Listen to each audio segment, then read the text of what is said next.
ప్రస్తుతం అంతా కూడా ఏఐ మాయ నడుస్తోంది. ఏఐతో భవిష్యత్తుకు బలమైన పునాది పడుతుంది అంటున్నారు. అంటే ప్రపంచానికి కానీ నవ్య పథాన్ని నిర్దేశిస్తాయని, ప్రజల జీవితాల్లో మార్పులు తెస్తాయని అంటున్నారు. బట్ అన్నింట్లో కూడా ఏఐ అనేది సాధ్యమవుతుందా?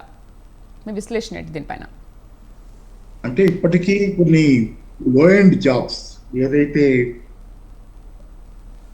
బ్లూ కాలర్ జాబ్స్ అంటాం కొన్ని, అట్లాంటి వాటిలో ఏఐతో ఇప్పటికైతే నేను అనుకోవటం సాధ్యం కాదు. కొంత మేరకు అన్స్కిల్డ్ జాబ్స్ ని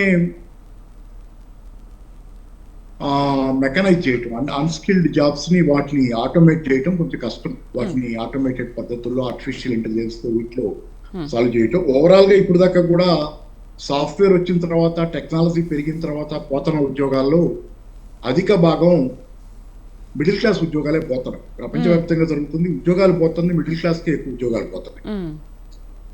అన్స్కిల్డ్ లేబర్ ఉద్యోగాలు కొన్ని రంగాల్లో పోతున్నాయి, కానీ ఓవరాల్ ఏంటంటే అన్స్కిల్డ్ లేబర్ ఇంకా కొంత అవసరం అనేది ఇంకా పూర్తిగా ఎలిమినేట్ అయ్యే వాతావరణం ఇప్పటికి లేదు.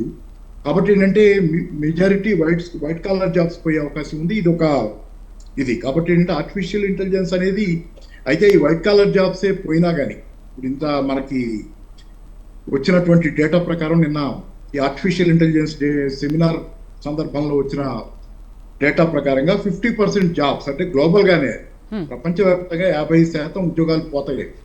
అది అసాధారణమైనటువంటి పరిస్థితి. ఎందుకంటే మీకు 1930లలో ప్రపంచంలో ఆర్థిక మాంద్యం, పెద్ద ఆర్థిక మాంద్యం వచ్చినప్పుడు కూడా పోయింది. సుమారుగా ఆర్థిక మాంద్యం ఉన్న దేశాల్లో 25% ఉద్యోగాలు పోతేనే అది అసలు భూకంపం వచ్చినటువంటి పరిస్థితి. ఆ దేశాల్లో సామాజిక విస్ఫోటనం, జనాలు భారీ ఎత్తున క్యూలలో నుంచొని ఉద్యోగాల కోసం, ఉద్యోగాలు లేవు, ఉద్యోగాలకు లేకపోగా కనీసం తిండి కోసం కూడా క్యూలలో నుంచొని ఒక రకంగా భిక్షం వేసినట్టు తిండేస్తే దాన్ని తిని బతికే పరిస్థితి ఆ రోజు ఉంది.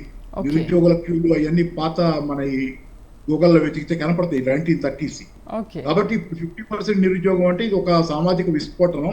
వ్యవస్థ ఈ సమస్యను పరిష్కరించుకోపోయేటట్లయితే కనుక ఆర్టిఫిషియల్ ఇంటెలిజెన్స్ గురించి చాలా పాజిటివ్ గా చెప్పారు. నేను కూడా చూశాను దాన్ని, చాలా వరకు చాలా పాజిటివ్, అది కాదంటలా. కానీ వ్యవస్థలో, ఇప్పుడున్న వ్యవస్థలో ఏమవుతుందంటే, అది నాకు తెలిసినంత వరకు ఒక ఇది ఉంది. ఒక ప్రముఖ ఎకనామిస్ట్ మార్క్స్ అనుకుంటే చెప్పింది, productive forces at a point of time in history become destructive forces అన్నాడు ఆయన. ప్రొడక్టివ్ ఫోర్సెస్ అంటే ఉత్పత్తి శక్తులు, అంటే యంత్రాలు కావచ్చు, ఇప్పుడు ఆర్టిఫిషియల్ ఇంటెలిజెన్స్ లాంటివి కావచ్చు, లేకపోతే సాఫ్ట్వేర్ కావచ్చు, ఇవన్నీ ఉత్పత్తి శక్తులు, ప్రొడక్టివ్ ఫోర్సెస్. ఈ ప్రొడక్టివ్ ఫోర్సెస్ అని ఒక పాయింట్ దాకా ఎదిగిన తర్వాత చరిత్రలో అవి వినాశకర శక్తులుగా మారుతాయి. ఎవరికి వినాశకరంగా మారుతాయి అంటే మనుషులకి. ఎవరైతే దాన్ని సృష్టించారో ఆ మనుషులకే అది డ్యామేజ్ చేస్తారు. ఈ ప్రస్తుత వ్యవస్థలో కార్నర్ అయి ఉన్నాం. కాబట్టి ఏంటంటే దీన్ని పాజిటివ్స్ ఎలా చూస్తున్నారు, మంచిదే, పాజిటివ్స్ కావాలి మనకన్నీ. ముఖ్యంగా ఇది లాంగివిటీ పెరగటం, మానవులకి ఒక రకంగా అసిస్టెంట్ లాగా పనిచేస్తున్నారు. ఆర్టిఫిషియల్ ఇంటెలిజెన్స్ గురించి ఈ మధ్య కాలంలో చాలా వస్తుంది. ఏంటంటే చాలా మంది రైటర్స్ కానీ, లేకపోతే డాక్టర్స్ కావచ్చు, డాక్టర్స్ ఇక్కడ కూడా హైదరాబాద్ లో కూడా ఆర్టిఫిషియల్ ఇంటెలిజెన్స్ తో సర్జరీస్ చేస్తున్నారు.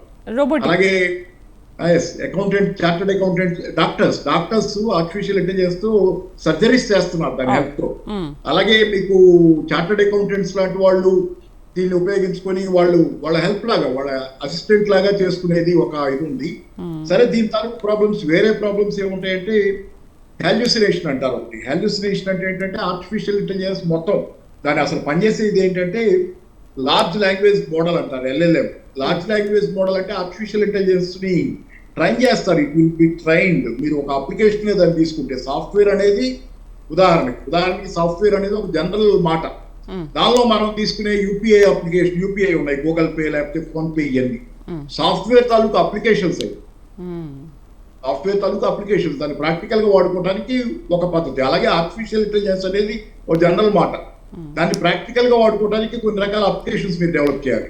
ఈ అప్లికేషన్ డెవలప్ చేయడానికి ఏం చేస్తారంటే, ఈ ఆర్టిఫిషియల్ ఇంటెలిజెన్స్ దీన్ని లార్జ్ లాంగ్వేజ్ మోడల్ మీద దాన్ని ట్రైన్ చేస్తారు. ఈ అప్లికేషన్ వీటన్నిటిని, అంటే ప్రపంచంలో ఉన్న మొత్తం సమాచారాన్ని, ఆన్లైన్ లో ఉన్నదంతా అది మింగేస్తుంది. అంటే నవిలి మింగటం, చెదపురుగు తిన్నట్టు. చెదపురుగు అంటే నెగటివ్, అది ఇక్కడ నెగటివ్ కాదు, కానీ చెదపురుగు తిన్నట్లు మొత్తం సమాచారాన్ని తినేసి దాని నుంచి అవుట్పుట్ ఇస్తుంటుంది. మొత్తం అది తనలోకి తీసుకున్న ఇన్పుట్ ని మొత్తం ఆన్లైన్లో ఉన్న ఇన్పుట్ మొత్తం తలలోకి తీసుకుని దాని నుంచి అవుట్పుట్ ఇస్తుంది. అవుట్పుట్ అంటే మనం అడిగే ప్రశ్నకి జవాబు ఇస్తుంది.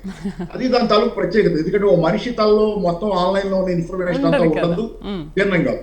కాబట్టి దాని ప్రత్యేకత అది. అయితే ఇక్కడ ప్రాబ్లం ఏంటంటే మీకు కాపీరైట్ ప్రాబ్లమ్స్ వస్తున్నాయి. చాలా పత్రికల వాళ్ళు కూడా ఈ మధ్యకాలంలో పత్రికలు రచయితలు వీళ్ళంతా ఆర్టిఫిషియల్ ఇంటెలిజెన్స్ తాలూకు రకరకాల రూపాల మీద, చాట్ జీపీటీ మీద అనుకుంటా, వేరే వాటి మీద కూడా చాలా కేసులు వేస్తున్నారు. మా ఇన్ఫర్మేషన్ మొత్తం ఇది కాపీరైట్ వైలేట్ చేసి ఇన్ఫర్మేషన్ తీసుకుంటుంది, ఇది దాన్ని అవుట్పుట్ గా ఇస్తుంది, మాకు చెప్పకుండా మా సంబంధం లేకుండా. ఇట్లాంటివి ఉన్నాయి. అలాగే న్యూస్ పేపర్స్ వాళ్ళు కేసులు వేశారు. చాలా మంది ఈ రోజు ఏంటంటే ఎవరికైతే కాపీరైట్ ఉన్న సందర్భాలు ఉన్నాయో అవన్నీ వాటన్నిటిని ఇది డైజెస్ట్, అంటే ఆన్లైన్ లో దొరుకుతుంది కదా, అది ఆన్లైన్ లో దొరికితే దాన్ని తీసుకుంటుంది. దాన్ని తీసుకుని దాని నుంచి అవుట్పుట్ కనుక ఇస్తే కనుక ఏమవుతుందంటే ఆ రచయితో ఆ న్యూస్ పేపర్ తాలూకు కాపీరైట్ వైలేట్ అవుతుంది. ఇవన్నీ చాలా ఉంటాయి. అలాగే హాల్యూసినేషన్ అంటారు. హాల్యూసినేషన్ అంటే ఏంటంటే అది ఒక అసంప్టివ్ ఇదిలో, అంటే అది రియాలిటీకి దూరంగా, వాస్తవానికి దూరంగా ఒక అవుట్పుట్ ఇస్తుంది. అంటే ప్రాక్టికల్ గా ఉండదు అవుట్పుట్. దాని తాలూకు ప్రాబ్లమ్స్ దానికి హాల్యూసినేషన్ నెమ్మదిగా తగ్గించగలగాలి. మూడోది ఏంటంటే బయాస్ అనేది. ఓవరాల్ గానే ఇంటర్నెట్ లో ఉన్న ఇవన్నీ అంశాలు, దానిలో ఇన్పుట్ అంశాలు మెజారిటీ కన్జర్వేటివ్ ఆస్పెక్ట్ లో ఉన్నాయి. కన్జర్వేటివ్ అంటే మనం మితవాదం అంటాం, రైట్ వింగ్ అనంటే ఏదైనా కానీ ఆ ఆలోచన నుంచి ఉన్నటువంటి అంశాలు ఎక్కువ ఉన్నాయి. కాబట్టి అవుట్పుట్ వచ్చే దగ్గరికి కూడా అలాగే బయాస్డ్ గా ఉంటుంది. అవుట్పుట్ కూడా ఏంటంటే బ్యాలెన్స్డ్ గా ఉండదు. ఎందుకంటే ఒక పక్క ముగిన తర్వాత ఇన్ఫర్మేషన్ ఎట్లా ఉన్నది కూడా ఓవరాల్ ఇన్ఫర్మేషన్ మొత్తం ఒక పక్కకి రైట్ సైడ్ లేకపోతే కన్జర్వేటివ్ మితవాడు సైడ్ ఎక్కువ ఉన్నప్పుడు ఇన్ఫర్మేషన్ దాని అంతా తీసుకొని దాన్ని బోన్ చేసినటువంటి ఆర్టిఫిషియల్ ఇంటెలిజెన్స్ కూడా మీకు బయాస్డ్ అవుట్పుట్ ఇస్తుంది. అది కూడా రైట్ అవుట్పుట్ ఇస్తుంది. ఇట్లాంటి ప్రాబ్లమ్స్ ఉన్నాయి. సరే, ఇప్పుడు ఓకే సార్, అంటే టెక్నికల్ పరంగా మనము జనరేషన్ మారే కొద్దీ టెక్నికల్ పరంగా ఎంత ముందుకు వెళ్ళినప్పటికీ కూడా అన్నింట్లో అయితే ఏఐ అనేది రీప్లేస్ చేయలేదు కదా. ఇప్పుడు చేతి వృత్తుల వాళ్ళే ఉంటారు, వైద్య సేవలు అందించే వాళ్ళే ఉంటారు. ఇప్పుడు ఒక పేషెంట్ చెప్తే దానికి మనం తగ్గట్టుగా ఆన్సర్ ఇస్తేనే రిసీవ్ చేసుకుంటారు. కానీ ఏఐ అలాంటి పని చేయదు కదా. లాయర్స్ ఉంటారు, అంటే ప్రతివాదనలు కూడా ఉండాలి. అమెరికాలో జరిగిన ఒక ఇన్సిడెంట్ గురించి మీరు ఎక్స్ప్లెయిన్ చేయగలరా?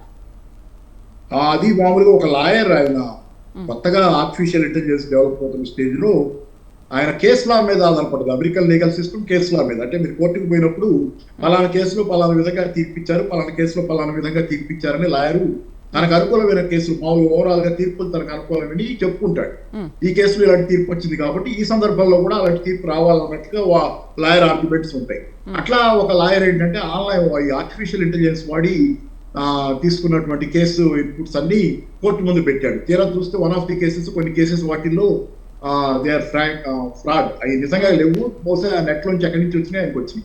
దాని మీద ఇది అయ్యేసరికి ఆయన సారీ చెప్పి ఇంకెప్పుడు ఈ ఆర్టిఫిషియల్ ఇంటెలిజెన్స్ లాంటి వాటి మీద డిపెండ్ అయి చేయను, నేనే వర్క్ చేసుకుంటాను, వర్క్ చేసుకుని తెలుసుకుని కేసులు దాంతో వాదిస్తాను, ఇట్లాంటిది జరిగింది. సరే, అయితే ఏంటంటే టెంపరీగా ఇనీషియల్ స్టేజెస్ లో ఇది జరుగుతుంది. ఏదంటే కొంత ఆర్టిఫిషియల్ ఇంటెలిజెన్స్ కూడా ఇంకా నొవైస్ కదా, ఇంకా బాల్య దశలో ఉంది. దాన్ని డెవలప్ అయిన కొద్దీ మరి ఎన్ని మార్పులు వస్తాయో తెలియదు. మనం అనుకున్నట్లుగా పూర్తిగా డాక్టర్లు వీళ్ళు రీప్లేస్ అవుతారంటే మీకు ఇప్పుడు ఉంది ఆర్టిఫిషియల్ ఇంటెలిజెన్స్ స్టేజ్ కి, ఆర్టిఫిషియల్ ఇంటెలిజెన్స్ దశకి సాఫ్ట్వేర్ రాకముందే ఒక 20-30 సంవత్సరాల క్రితమే మ్యూజిషియన్స్ మ్యూజిక్ నోట్స్ ఉంటాయి. నోట్స్ అంటే ఈ సింబల్, ఆ నోట్ మీద ఇచ్చేస్తే ఇది పలానా సౌండ్ వస్తుంది. మ్యూజిషియన్స్ ప్లే చేసే నోట్స్ కూడా సాఫ్ట్వేర్ అప్పట్లోనే 20-30 ఏళ్ల క్రితమే సాఫ్ట్వేర్ తో అవన్నీ చేయటం ఉండేది. అలాగే డాక్టర్లకి డాక్టర్లు రిప్లేస్ అవుతారనేది, డాక్టర్లకి సర్జరీస్ లో వీటిల్లో హెల్ప్ చేయడం అనేది ఆ రోజు సాఫ్ట్వేర్ లో ఉంది. అందుకని ఇది కొత్తది కాదు, చాలా డెవలప్ అయ్యి ఇంకా అడ్వాన్స్ స్టేజ్. టీచర్ల ఉద్యోగాలు పోవడం కూడా గత ఉంది. మీకెందుకు మన మీడియాలో కూడా చూస్తున్నాం, మీకు అంటే ఛానల్స్ లో కూడా మన యాంకర్స్ గాను వీళ్ళగా న్యూస్ రీడర్స్ గా ఇంటెలిజెన్స్ మాతో మీ ఛానల్లో కూడా ఉన్నారు. అలాగే మొదట ఒక ఛానల్ బిగ్ టీవీ ఎవరు తెచ్చారు. ఇవన్నీ వస్తున్నాయి కాబట్టి అంత కొట్టిపారేయలు, అంటే వీళ్ళ ఉద్యోగాలు పోవు, వాళ్ళ ఉద్యోగాలు పోతాయని చెప్పి అంత తేలిగ్గా కొట్టేయలు. ఏదైనా జరగచ్చు. దానిలో ముఖ్యంగా ఏంటంటే already BPO, business process out sourcing లాంటి వాటిలో 1 year లోనే జాబ్స్ పోతాయని లెక్క కూడా వచ్చింది. మొన్న ఈ మధ్య కాలంలో, ఒక్క సంవత్సరంలోనే వీళ్ళందరూ ఉద్యోగాలు పోతాయి. రైట్.